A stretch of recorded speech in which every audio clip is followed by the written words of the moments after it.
acting just like a school teacher. Everybody, welcome. We're so excited to have you here today. What a crowd. We are going to have Dr. Scott Culpepper today, and he's going to talk about Eleanor Roosevelt. And I just watched something on Netflix the other day about her, so nice. I might know a thing or two. Next week we have Joan Wells and the Crabgrass Trio playing some classic country music, and so she will be here. It'll be a trio, and they're very fun, so come on back next week. Otherwise, no other housekeeping chores today. Just enjoy and then join us for treats. Good afternoon. It is great as always to be with you today. It is a very nice looking crowd, and I appreciate the opportunity to get to talk with you a little bit this afternoon about Eleanor Roosevelt. Two comments about this topic to begin with. First of all, this one comes by popular request. Several of you had asked in years past if at some point we could talk about Eleanor Roosevelt, and I appreciate you suggesting that because she is an endlessly fascinating person to study. As obviously you well know, it's probably one of the reasons why you're here today.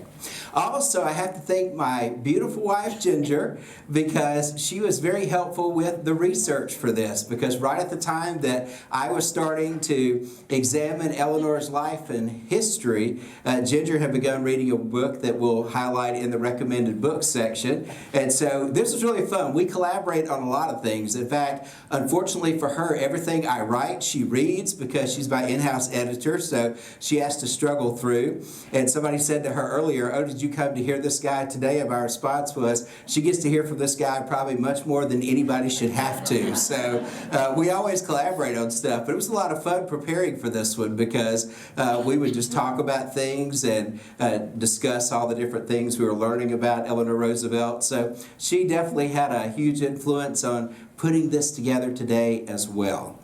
This is a timely topic for so many reasons. Eleanor Roosevelt is evergreen in the sense that the contributions that she rendered are always impacting us every single day, so it's always the right season to talk about her life and her contributions. But as you're well aware, as we move into the 2020s and then into the 2030s, we are getting closer and closer to the 100-year mark of all the events leading up to World War II.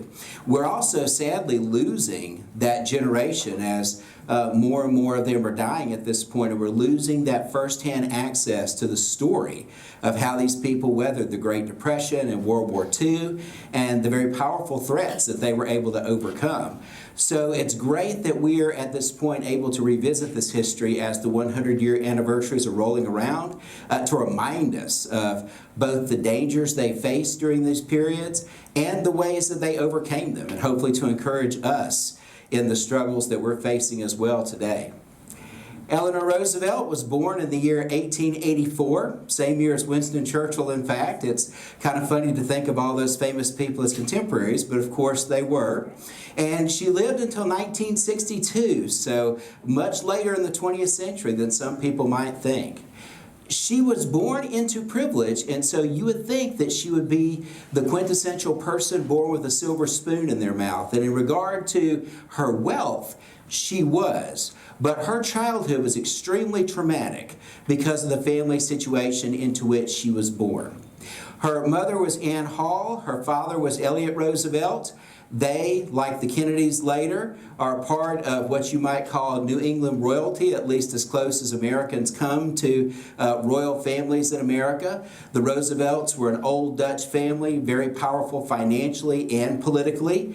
Her uncle was Theodore Roosevelt, who already had made his name in the Spanish-American War as a political leader in New York City, and then of course ultimately as President of the United States. He soon would, as she got older, before she came to adulthood, he would serve in that capacity and actually attend her wedding, as we'll see. They have to arrange the wedding around Uncle Teddy so that he can be present for the nuptials. So she's born into one of the most privileged families in America, but her immediate nuclear family is a very troubled dysfunctional family unit. Her father suffers from depression and ultimately becomes an alcoholic. I'm not sure what was going on with her mother, and I don't think anyone is really sure. If she were to go into therapy today, who knows what she might be diagnosed with. But she seemed to have some sort of depressive malady as well, and just a general dissatisfaction with her life, with her family, and she channeled that towards her offspring, especially her eldest daughter.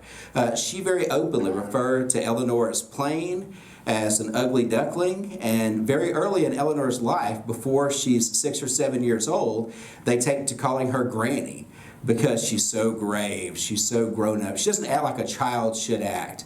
So Eleanor is going to be hearing these things all her life from different critics, and it starts at the very beginning with the person who should be doing the most, you would think, to build up her self-esteem and to give her confidence. Her mother dies of diphtheria in 1892. 2 years later, her father is going to die. It's not technically called a suicide, but he was institutionalized at that point, and he jumps out a window. He doesn't die from the fall, but he dies from a seizure suffered due to complications from the fall.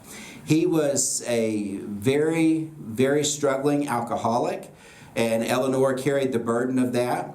She has 2 full brothers, and she has a half-brother who was the product of an affair that her father had with one of the maids. One of those brothers dies early on. The other brother, she spends most of her life being a surrogate mother to him. And he is going to have his own issues with alcoholism as the years go by. So she's going to shoulder that burden as well. She'll be sort of the mother figure to this very struggling younger brother.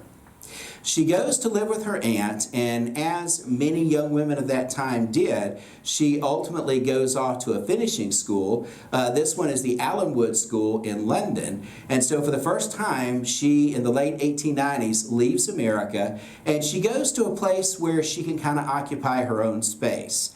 This is probably the first time that she's really able to distinguish herself in a significant way, away from sort of the overbearing presence of her family. The head of the academy is a woman named Marie Silvestre, and she seems to have been a very important influence on Eleanor. Eleanor, after she left the academy, when she went back to America, corresponded with Marie Silvestre until Marie died in 1905, and there seems to be a very powerful lingering influence, both in terms of just Eleanor's perception of what women can accomplish, and also the importance of education, seeking to enable women to receive education so that they can be better prepared to be an influence in the world. The accounts of her life there are pretty positive. One of her cousins came to Allenwood Eleanor's senior year there, and she said that everywhere she went, she heard about Eleanor. That despite the setbacks and the struggles that she had had in her family life back home, she seems to have kind of come into her own at Allenwood. And by the time she's a graduate, she's well respected, very well known, sort of a foreshadowing of what her life is going to be like later. Well, of course, she comes back to the United States and she ends up meeting this guy. Franklin Roosevelt was Eleanor's 5th cousin once removed. He is her father's 5th cousin. So her 5th cousin once removed. And she meets him on a train ride to Tivoli, New York. They start conversing in one of the carriages. He at one point says, "Do you want to come back to the back carriage and meet my mother?" That should have been a red flag, but at this point he says, "Well, the first things I want you to do is meet my mother." And so they go back and they have a conversation with his mother, Sarah, and it goes well. They hit it off really well. They start engaging in correspondence, and pretty soon they're expressing their love for each other, and he is expressing interest in marrying her. His mother, Sarah, was not very sure, and there were some conversations between the two of them where Sarah insisted that maybe he hold out for somebody with higher position, maybe a little bit more dynamic personality because she's already got great aspirations for her son. But Franklin is determined, and ultimately his will is going to prevail. In 1905, the couple gets married on St. Patrick's Day. Now, they didn't do this because they wanted to ragingly celebrate St. Patrick's Day and give a nod to the Irish. They are Dutch, after all. It's because Uncle Teddy was in town, and they wanted Uncle Teddy to be, who's President of the United States, at the wedding to give the bride away. And so they scheduled it around Theodore Roosevelt's traveling schedule and got married on March the 17th, 1905. They settled into housing located at a place called Hyde Park, which has of course now become famous because it's the site of the first presidential library in the United States. And Sarah Roosevelt, the mother-in-law, oversaw the construction of the houses they would live in. They are houses that are adjacent to one another. And there are connecting corridors that connect Sarah's house to the Roosevelt's house in both the drawing room and the children's room upstairs as well. I didn't know this until I was doing research for this. I knew that Franklin had a very close, I guess we'll say, relationship with his mother. But I was reading one historian who said that Franklin Roosevelt never truly lived apart from his mother permanently until she dies in 1941. So it's a very close relationship. We won't do an amateur psychoanalysis or anything like that, but one does wonder. It does raise some issues, and it really is for Eleanor, because she's going to live very much under the shadow of her mother-in-law. Over the next 10 years, Eleanor is going to be pregnant 6 times. 5 of those children will survive to adulthood. One dies the same year that he is born, their 3rd child. The oldest is Anna, who's going to play a very prominent role in her father's administration, and then all the rest are boys. There is one point where Sarah, according to James, one of the older sons, says to the kids, you know, your mother bore you, but I'm the one who's really acting as your mother. And he says at one point she explicitly said that. I don't know how reliable his memory was, but that seemed to be the gist of almost everything. It wasn't really Eleanor's house. It was a house where she was very much operating under the gaze of her mother-in-law and very much feeling the weight of that. She tries very hard throughout that first 10 to 12 years to sort of fulfill the traditional role of an aristocratic wife and mother in New England society. And she struggles with it. She herself admits, both at the time and later, that motherhood just doesn't come naturally to her. She loves her kids, but it's just not the arena where she feels most fulfilled. So she does struggle to engage in the kind of relationships with her kids that many mothers just find to be instinctive. So that was an issue, and then the criticism from her mother-in-law as well was very hard to handle. Another very complicating factor is going to ultimately be her husband's wandering eye. She had contracted with a young woman to become her social secretary named Lucy Mercer. And throughout the mid-19-teens, Lucy Mercer is in and out of the house, helping her schedule events and just take care of business-related matters. She seems to have had some inkling of something going on possibly between her husband and Lucy Mercer a little bit earlier on. In fact, at the time he is working as secretary to the Navy, and so she suggests that instead he might transfer Lucy to a position in that department. So there does seem to be a sense that maybe she was wanting to get Lucy out of their home even a little bit earlier. But then the bombshell really comes in September of 1918. No matter what she was telling herself, whether she had strong suspicions or was just a little bit concerned, those suspicions were confirmed in September of 1918. Her husband had been abroad on a trip for the Navy. He came back and he was ill, and so he had taken to his bed. So she unpacked his belongings for him, and she discovered a trove of letters that he had been exchanging with Lucy Mercer. They'd been carrying on a very intense affair, and there was even talk of him trying to divorce Eleanor and marry her. And this utterly devastated her and obviously blew her world apart. She confronted Franklin, and she said if a divorce was what he wanted, she was willing to give him that. And there was a moment when it looked like he might take her up on it. There were serious conversations about it. Those conversations were shut down by 2 people, Lewis Howe, who was Roosevelt's political advisor, and his mother, Sarah, who insisted that there was going to be no divorce, that a divorce would ruin his political career. She was not going to allow it. And when Franklin started to assert himself again, she brought up the D word. Now, in New England circles, the D word is disinherit. And when she brought up the word, his response was, yes, mother. So, any talk of there being a divorce was pretty much squashed by those two people who insisted his political future was going to be over if they went through with this. But obviously, the relationship was damaged in a way that you couldn't ignore. And so ultimately what comes out of this is Franklin pledging that he's going to give up Lucy Mercer. He will never see her again. Spoiler alert, he will see her again, as we'll see. But that was the promise he made at the time. And in exchange, Eleanor was going to commit to being his wife, to supporting him. But she starts to insist, I'm going to create my own path as well. I want to start getting out and doing some things on my own. And this becomes one of the ways that she's able to secure that possibility. The other way comes without anyone expecting it, and very suddenly, a couple of years later. In 1921, the family had traveled to Campobello, which was a retreat in New Brunswick where they liked to go to the beach. They often went there every year. In August of that year, they went, the family arrived early in August, and then Franklin joined them on August the 9th. The next day, August the 10th, he spent all day in very frantic activity, seemed to be fine, seemed to be in good health. He swam, they ran, so nothing appeared to be wrong. But by that evening, he started to show signs of some kind of very intense illness. He came down with fever, and by the next day, he was showing signs of paralysis throughout his body. The typical diagnosis that appears in most just regular survey history books is that he suffered from polio. And that is what a lot of people believe for years. Historians are split on that at this point. Historians and medical experts argue about what it was that he actually had because the symptoms are so strange.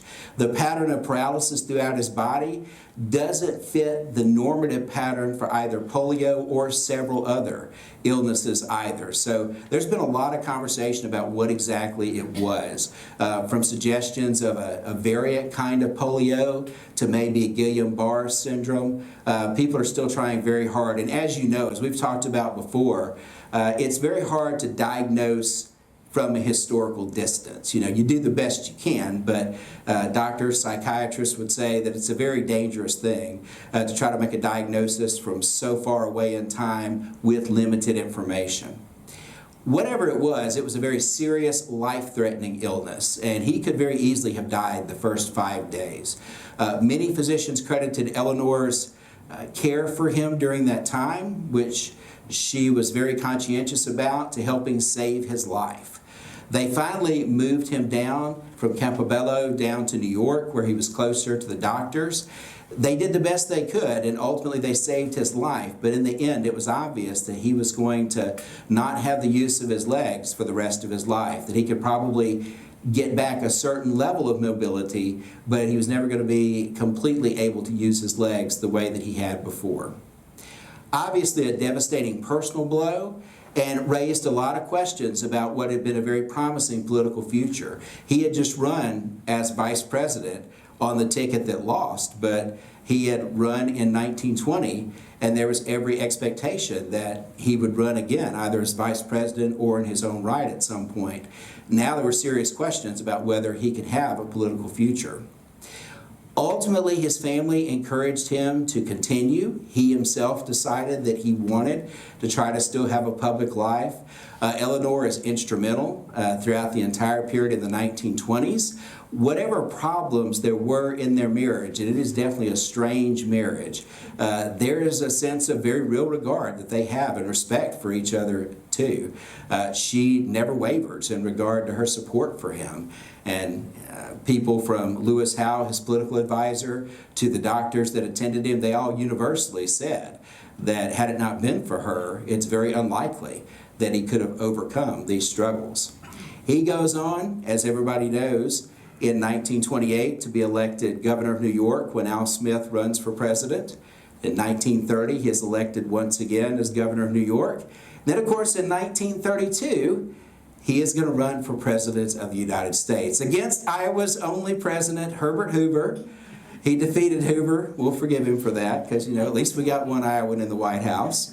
And ultimately, we know that he becomes President of the United States March the 4th, 1933.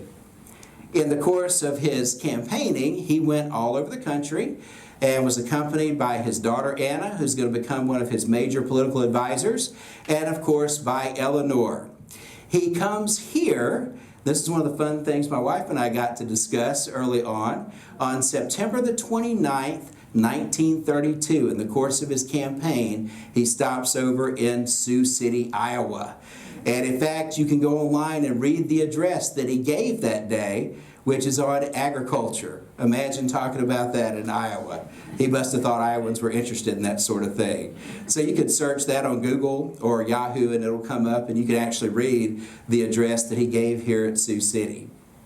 Now, there are a lot more things, of course, we could say about his political trajectory, but we're not majoring on his part of the story today. So let's jump back a little bit to the early 1920s. Eleanor's husband has now entered a period of his life where he has this disability. There are strong questions about what his political future will look like and what his possibilities are. Definitely in those early years, he is limited in the number of public appearances he can make. And it's at this moment that Lewis Howe, his political advisor, increasingly turns to Eleanor and begins to work to cultivate her public presence and platform. He already was very supportive of her in many ways. He saw gifts in her that he believed could be developed and could be utilized well, not just in support of her husband, but in other ways as well. She would, throughout her later life, kind of look back to him as a father figure who sort of stands in for her father, who never really was that for her in the way that he should have been. Lewis Howe at one point reportedly told her in the early 1930s, you give me 10 years and a different cultural climate and I could get you elected president. And he seemed to be very sincere in saying that. She begins to speak to women's clubs. She begins to participate in workers' discussions when strikes occur, especially when women are involved. She enters into some of those conversations. In 1924, she campaigned in support of Al Smith for governor of New York against her cousin, Theodore Roosevelt Jr. You can imagine how well that went down with the family. There were many family members, including the aunt who raised her, who were not very excited about that. And just to show you that dirty tricks are not a thing confined to our own day and time, one of the things they wanted to remind people of was the fact that Theodore Roosevelt Jr. had been connected to Warren G. Harding, who had just been through the notorious Teapot Dome scandal. So as Eleanor traveled the country with Democratic operatives, traveled the state, seeking to promote Al Smith's candidacy, they had this sort of float that looked like a teapot that would actually steam a little bit to remind people of the Teapot Dome associations. What's really sad about that is Theodore Roosevelt Jr., it was later proved, did not participate in the Teapot Dome scandal, but he was close enough to the people who did that it didn't sit well for people who are evaluating his candidacy. She later said she felt bad about that aspect of it. She said it was the Democratic Party Dirty Tricks campaign. That was their thing, and she wouldn't do that again in hindsight. But it's kind of funny to imagine, a teapot weaponized in a political campaign. Why not, It seems like you can weaponize anything else. So sure, a teapot. She is going to increasingly raise her public profile and get involved in a number of causes, which she is really concerned about and which better especially the position of women and other minority groups in America. In 1927, she's going to establish this interesting experiment called Val-Kill Industries. She's going to do this with a couple of ladies that were close partners and friends of hers, Marion Dickerman and Nancy Cook. And together they're going to found what is this sort of experimental community where they want to teach people both industrial methods and sort of cottage industry and use this as a possible paradigm for helping people that are out of work or struggling financially to find new opportunities. The Valkill community itself eventually is going to peter out by the early 1930s, but in it you can really see the seeds of things that are going to come later. We'll talk about later on the Arthurdale community that she also attempts to establish, and a lot of the New Deal programs under her husband seem to some degree to take their inspiration from the kind of ideas that they're experimenting with at Valkill.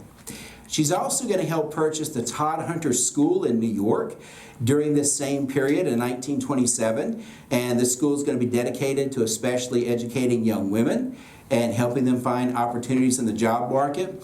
Eleanor is going to teach at that school until she becomes First Lady in 1933, and then she has to give it up, but she teaches social studies and history to the students at the school.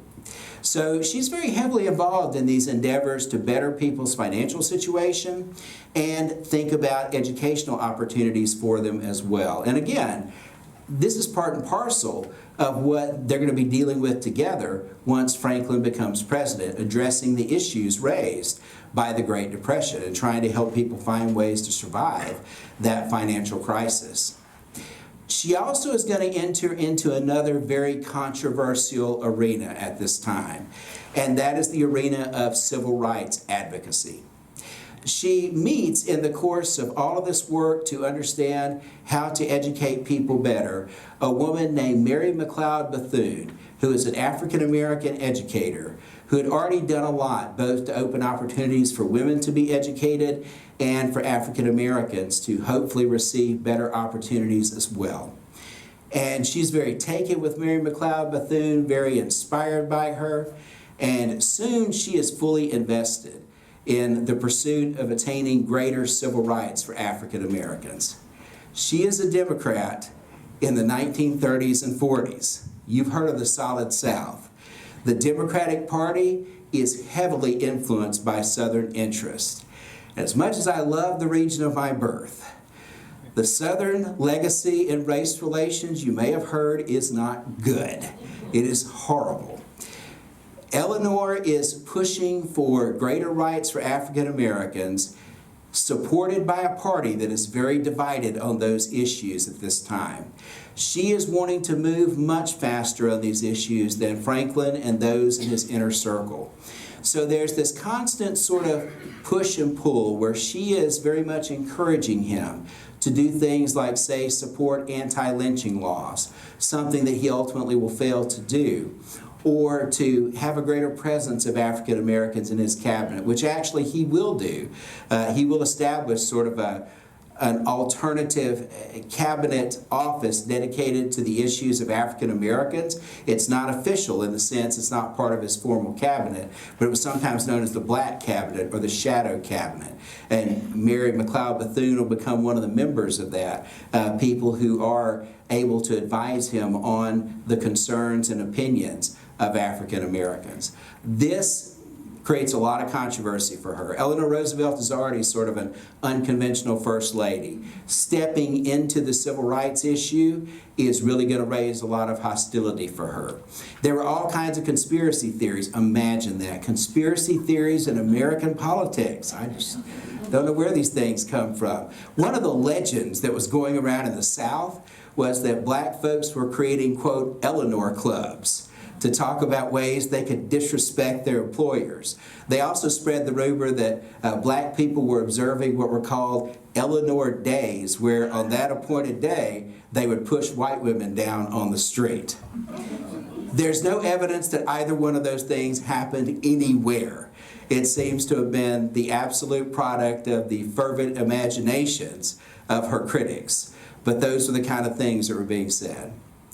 The First Lady traditionally served the role of being a support for her husband and being a hostess at the White House. That was generally what she did to fulfill her part of the presidential partnership. Eleanor Roosevelt is going to go far beyond that. And in fact, the hostess duties in many ways she will eventually turn over more to Anna. That's more Anna's skill set, and Anna's going to be the one, her daughter, who tends to do that part of the White House job more. Eleanor is going to be very public-facing. She has a daily news column called My Day, which you can still read, you can still look at all the different columns that she wrote. She's going to be the first lady to have a regular radio program. Herbert Hoover's wife had one, but it wasn't scheduled all the time. It wasn't a continuously running radio program. So she was the first one to have one. Eleanor is going to be the first one to have a continuously running one. And she is going to be a constant fixture in magazines. She'll have a monthly article in various magazines throughout the country as well. So very busy, very invested in public-facing sorts of enterprises, and again, very insistent on standing up for minorities. In the mid-1930s, 1934, they attempt to form another experimental community that I alluded to previously. It's called the Arthurdale Community in West Virginia. It was formed to try to assist miners who had been fired from their work to get back on their feet again.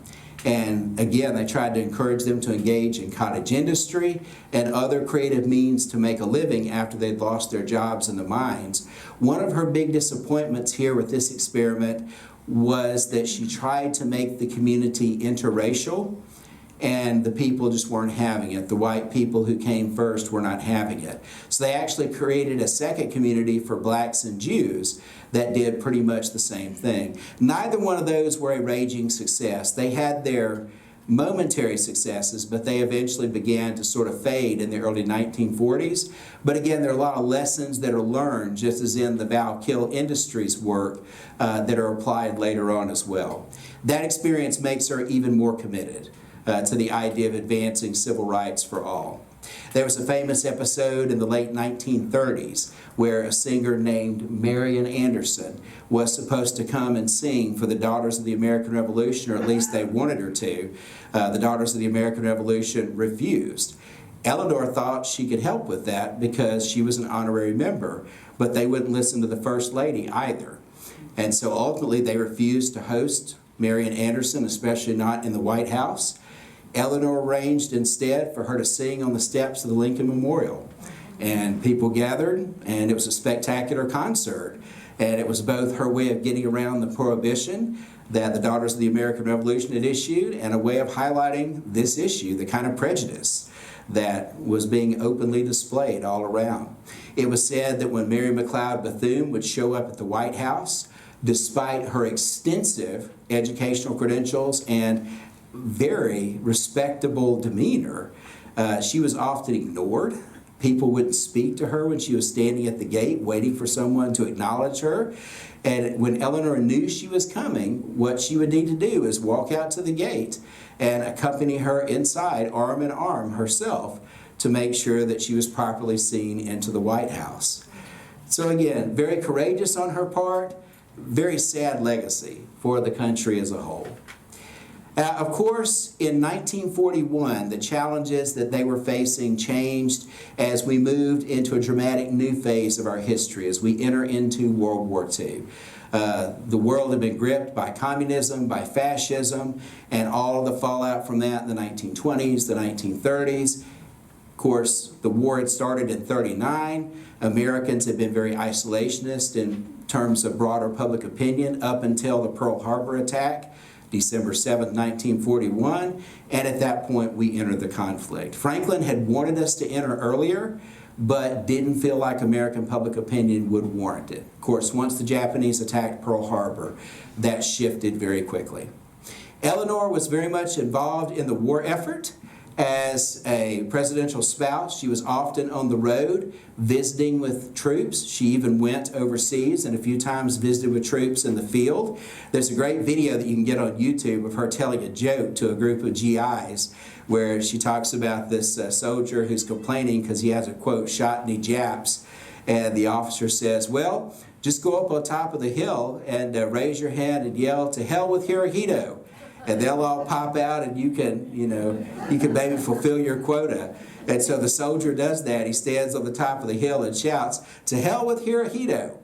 And he comes back and his officer says, well, what happened? Did they come out? And he said, no, sir, they all just yelled.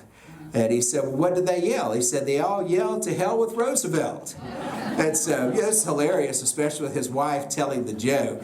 So you can get that on YouTube. There's a film of that you could watch there. She, of course, is engaged in that sort of morale building, but she's also continuing to do the same sorts of things she did before. One of the most disgraceful episodes in our history during that era was the internment of Japanese Americans on the Pacific coast. Many of these people had been loyal Americans all their lives. Yes, some of them were immigrants, but there was no reason to suspect the majority of them of any kind of disloyalty or espionage. But due to fears the Japanese might attack the Pacific, these families were placed in internment camps. And the sad irony is a lot of their sons end up going to war and fighting for us. They are fighting for the American cause as their family is still languishing in an internment camp in the United States. Eleanor vigorously protested this, in fact, to the point that it really irritated Franklin. She was known for kind of stating her opinion publicly sometimes and disagreeing with her husband in a way that people knew about it. This is one of the things that she very fiercely resisted. She was not able to influence policy, but she was one of the early critics of that policy. She continues to advocate for African Americans throughout the war.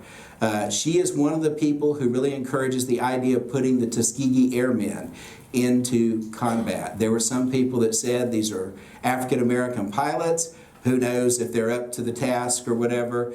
She actually flies with the Tuskegee Airmen, and she encourages people to open the doors for them to serve, which ultimately they are allowed to do.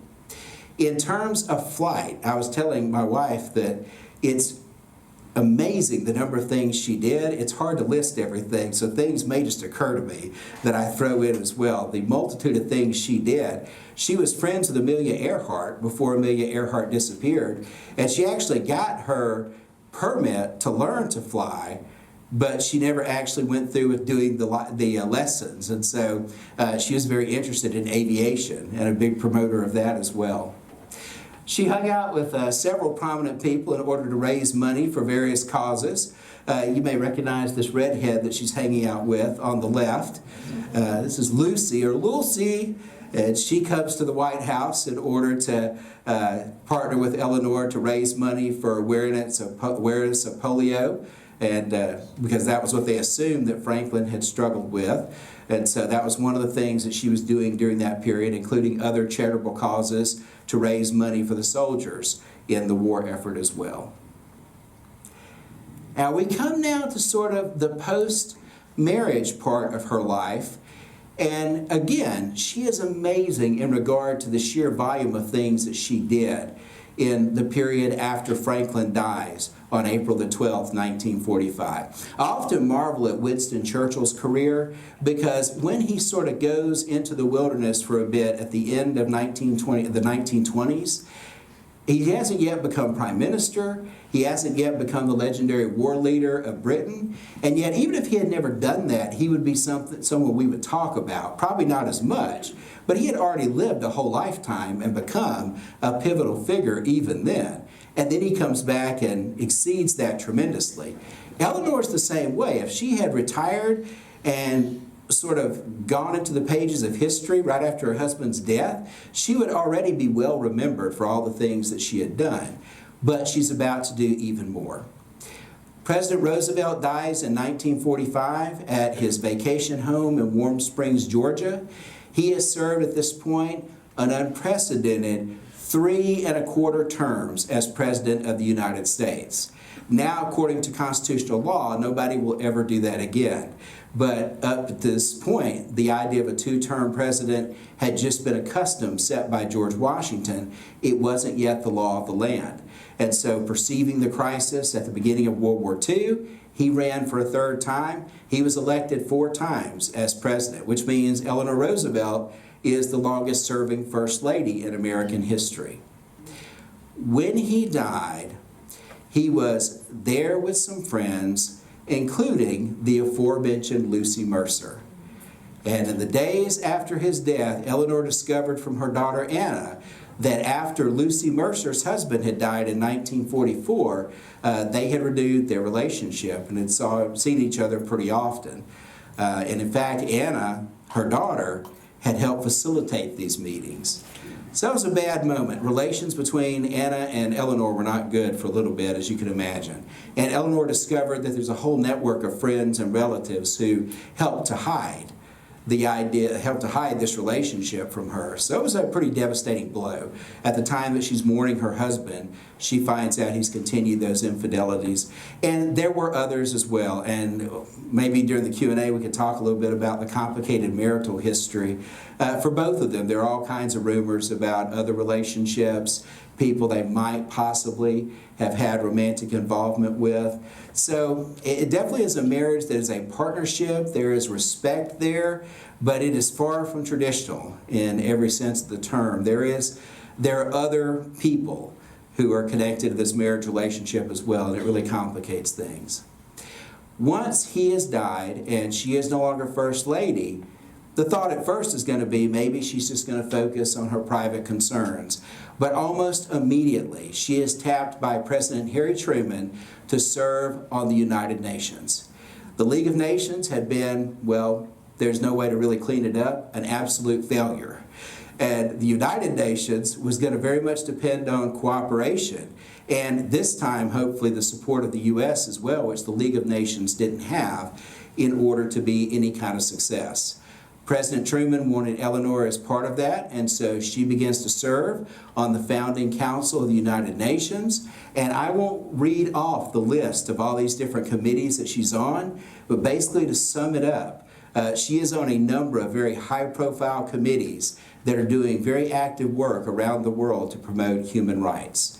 In 1948, she is one of the primary authors of the Declaration of Human Rights that is adopted by the United Nations. This document still today is a document that's used to define what sort of human rights should be inherent to every person just by the fact of their personhood, and what nations around the world should do to try to protect those rights. Like all documents like this, it's aspirational, which means sometimes we live up to the ideals and sometimes we fall far short, but it does set those aspirations forward and set this idea at center that human beings are individuals who should be protected as well as collectives who should be cared for. So she's very much a part of the writing of this document. She presents it to the UN Security Council and to other UN members, and she's given a standing ovation once the document is adopted. So obviously she is a central personality in helping drive this forward. There are a couple of pictures of her meeting with different diplomats on the slide. She travels all over the world, and she's going to do that pretty much for the rest of her life. In fact, as we get to her final illness, it's possible that some of the pathogens that she picked up that contributed to that were ones that she picked up during her extensive international travels. For the next 10 years, she's going to become an increasingly respected figure. At one time, she could easily be called the most controversial First Lady in American history. A lot of people criticized her. There were even some death threats, as you might imagine, especially because of her civil rights advocacy. But by the 1950s, as people are looking at the World War II era in immediate hindsight, and as they're seeing the work she's doing with the United Nations, she is becoming much more and more a respected figure until by the late 1950s, early 1960s, she's just one of these sort of universally beloved figures that you get sometimes in American public life. Everywhere she goes, she's acknowledged with respect. Even those who had been her political opponents and still were at times acknowledged her value and the important contribution she had made. So she got to live long enough to see at least some of the fruit of her labors. By the time she is reaching her final years, the civil rights movement has begun in earnest in the mid-1950s. In many ways, that is spurred by the work that she and others had done in the 1930s and 40s, and in part by the example of those African-American servicemen who she had helped pave the way for to serve in World War II. People like the Tuskegee Airmen, African-American infantry troops. Looking at their service, it made a more compelling case for giving them full civil rights in American culture. So in many ways, she made contributions to that struggle, which was still ongoing when she died, and in many ways is still ongoing still today. So she did get to live to see a lot of the fruit of her labor begin to come full circle. She was in an automobile accident in 1960. She was struck by a car as she was leaving a hair appointment, and she recovered from those injuries, but she ultimately is going to suffer, and I'm going to make sure I say it right, aplastic anemia, because, you know, I'm a mild science guy, but I like to get the science right. Aplastic anemia, which is a condition where blood cells are not being properly produced by the blood marrow. It's a complication that can often develop when you've had some kind of traumatic accident. And so they end up needing to give her medicine for that. And they start a regimen over the next 2 years where they're giving her medicine to treat that difficulty producing proper blood cells in her bone marrow. Well, oftentimes they say that that sort of medication interacts with other pathogens or remaining biological material in your body, and sometimes it can do that in very interesting ways. When she was about 35, she had a bout with tuberculosis and overcame that, but it seems like the pathogens, the tuberculosis biological material was still lodged in her bone marrow. And so what physicians believe happened eventually is that that medication reactivated the tuberculosis. And this is ultimately the combination of these things is what's going to lead to her final illness in the fall of 1962. She's being cared for by her daughter Anna, with whom she's reconciled. She goes to the hospital in New York. They do their best for her, but they are unable to really find a solution, because it looks like everything is leading to further complications.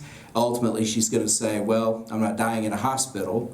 And of course, she generally is going to end up doing what she intends to do. And so she goes home and lives at home for the next 10 days under her daughter's care, and she's going to die in the fall of 1962. After her death, she is going to be widely regarded and celebrated, and a lot of people are going to comment on a remark that President Truman made at one point, where he proclaimed her to be the first lady to the world, who had gone far beyond her domestic role as First Lady of the United States to serve international causes and care for international needs. When you're assessing her legacy, there are so many things one can say. Just to sum it up in part, she expanded very much the role of the First Lady, making it not just a ceremonial or hostess position, but extending it into influencing very real problems and seeking to be a voice to be heard by her husband and his cabinet as well. She's a champion for the civil rights movement. She encourages human rights both at home and around the world as well. She is a media personality. She is a strong advocate for women's rights. And of course, she's a strong advocate for education for all as well. Now, there's so much more I could say, and I'm probably already moving a little long at this point, so I'm going to open it up for questions. But if you are interested in more, there is a wealth of material out there. I could give you reams of pages of recommended sources. Here are just a few. Biography about her sort of religious background and career.